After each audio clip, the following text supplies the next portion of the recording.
अस्सलाम वालेकुम नाज़रीन, जैसा कि हमें मालूम है कि आज कल हिंदुस्तान में बॉलीवुड की एक फिल्म जो बहुत ज्यादा चर्चा में है, वायरल है और डिस्प्यूटेड भी है कि हम दो और हमारे 12, जिसके टाइटल में अब कुछ चेंजेस करके उसे हमारे 12 के नाम से चलाया जा रहा है। इसके बहुत सारे टीजर, ट्रेलर्स मैं समझती हूँ कि तमाम सोशल मीडिया से लोगों को देखने और सुनने को मिल रहे हैं। तो मुझे ऐसा लगता है कि एक ऐसा इशू है जो हिंदुस्तान में रहने वाले 30 करोड़ लोगों के सेंटीमेंट से जुड़ा हुआ है और इस पे हमें खुलकर बात करनी चाहिए। इस पे खुल के बात करने की एक वजह यह भी है कि इस्लामोफोबिया इन बॉलीवुड, मैं समझती हूँ कि दिन ब दिन ये चीज जो है वो अब बहुत ज्यादा आम होती जा रही है। हमें मालूम है कि 10 साल से एक हेट एजेंडा जो काम कर रहा है हिंदुस्तान में, जिसने पॉलिटिकली हिंदुस्तान को पहले कैप्चर किया और उसके बाद फिर धीरे धीरे तकरीबन सभी इंस्टीट्यूशन जो है वो सैफ्रोनाइज होते चले गए और आज एक माध्यम जिसे हम एंटरटेनमेंट का मानते हैं और एक बहुत बड़ी इंडस्ट्री जिसको हम बॉलीवुड कहते हैं, वो भी इससे नहीं बचा हुआ है।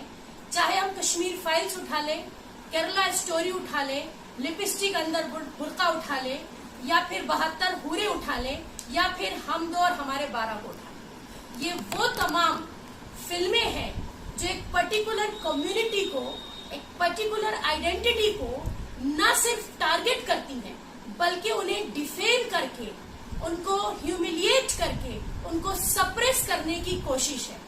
वरगलाने और प्रोवोक करने की एक तरीका है कि किस तरीके से ये दिखाया जाए कि ये कम्युनिटी और इनका रिलीजन जो है वो बहुत निगेटिव है, वो बहुत खतरनाक है या खराब है। लेकिन यहाँ हमें समझने की जरूरत है कि इस तरीके का बूस्ट जो ऐसे इंस्टीट्यूशंस को मिल रहा है वो कहीं ना कहीं एक एजेंडा है, एक खराब और गलत प्रोपोगेशन है, बदनाम करने की कोशिश है, या फिर हम कह सकते हैं कि एक साजिश है।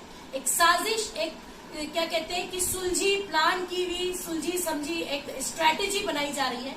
क्योंकि एक मेजॉरिटी माइनॉरिटी अगर देखा जाए, जो मेजॉरिटी में प्रेजेंट है वो माइनॉरिटी आज के टाइम में हिंदुस्तान में, और एक बड़ा ह्यूमन रिसोर्स मैं समझती हूँ कि मुसलमान हिंदुस्तान में प्रोड्यूस करता है। लेकिन मुसलमान चूंकि उसूल पसंद होता है और मुसलमान की जो आइडियोलॉजी है वो इतनी ज्यादा कॉन्क्रीट और अपने आप में इतनी ज्यादा साफ सुथरी है कि बहुत सारे ऐसे अलग प्लेटफॉर्म्स हैं, बहुत सारे ऐसे इंस्टीट्यूशंस हैं कि उसमें बैठे हुए लोगों को लगता है कि इनको किसी तरीके से हमने दबाना है। अभी यहाँ पे एक सवाल ये उठता है कि अगर एंटरटेनमेंट के माध्यम से या बॉलीवुड भी इस तरीके के एजेंडे को प्रमोट करता है तो क्या ये हमारी अहम जिम्मेदारी नहीं बनती कि हम इसको कॉन्ट्राडिक्ट करें, हम इसका रिएक्शन शो करें?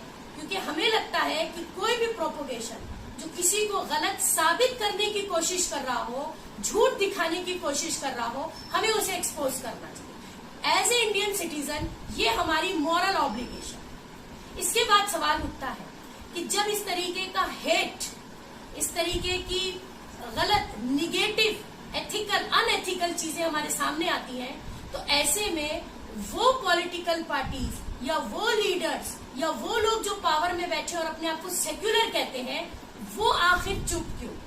ऐसा क्यों नहीं होता कि वो सारे पॉलिटिकल लीडर्स या फिर रिलीजियस लीडर्स या फिर इंटेलेक्चुअल्स आवाज उठाते कि ये गलत हो रहा है, किसी कम्युनिटी को बिला वजह हैरास करना या उनके खिलाफ गलत प्रोपोगेशन करना, ये इसको कंडम किया जाए, इसको रोका जाए।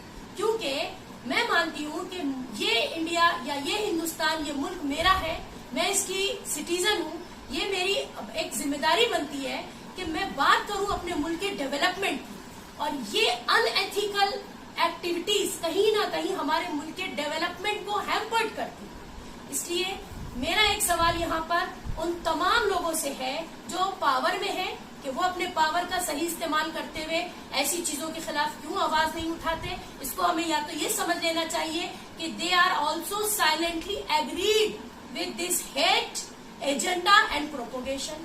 One thing. The second important thing is कि वो कॉमन लोग जो पढ़े लिखे हैं, अपने आप को इंटेलेक्चुअल कहते हैं, इसमें मैं उन सभी लोगों से मुखातब हूँ जो क्रिश्चियंस हो, सिख हो, हिंदू हो, दलित हो, या किसी भी कास्ट, किसी भी रिलीजन, किसी लैंग्वेज और किसी भी रीजन के हो, कि वो आखिर आगे आके ये बात क्यों नहीं करते कि ये सारी चीजें जो अनएथिकल हो रही है हमारे मुल्क में, ये कहीं ना कहीं आने वाली जनरेशन को कमजोर कर रही है। क्योंकि जब हम हेट पे बात करते हैं, जब हम ये गलत एजेंडा और निगेटिव प्रोपोगेशन फैलाते हैं, तो जो हमारे बच्चों के मासूम जहन है वो सिवाय नफरत के और कुछ भी नहीं सीखते। और उसके बाद ये निगेटिविटी जो आज हम उसमें भर रहे हैं, उनकी पर्सनालिटी डेवलपमेंट को हम रोक रहे हैं। हम अपने मुल्क, अपनी सोसाइटी की प्रोग्रेस को हैम्पर्ड कर रहे हैं। इसलिए आज ये बहुत इंपॉर्टेंट हो गया है कि हम खुल के और बहुत लाउडली इस बात को कंडम करें कि बॉलीवुड जैसा इंस्टीट्यूशन भी, या जिसको एंटरटेनमेंट का माध्यम माना जाता है, वो भी आज बचा हुआ नहीं है। उनको लगता है कि हेट बेचकर भी वो पैसा कमा सकते हैं। यहाँ पर रोक लगना बहुत जरूरी है।